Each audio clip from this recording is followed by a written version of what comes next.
formatlardan başlayın.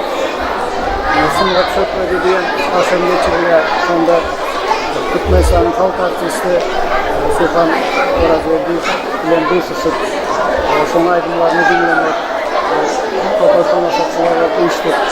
Şu akşamda bizim saz buralarının servisini kuradık. Verdiğinde milli saz buralarımız Rutar, Gıcır, Topuz, Bep, ondan aşağıda bir neçə saz buralarını meşhur halkımıza götürmek için, getirmek için şöyle geldik.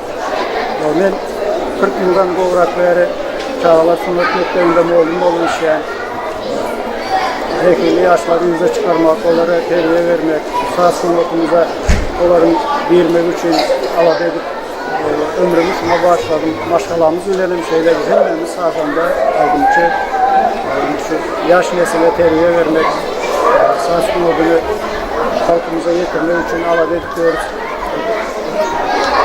Yani gelecekte de yaş nesile terbiye vermek, saza olan hevesi güzel çıkarmak için elimizde var dedik, zahmet çekeriz.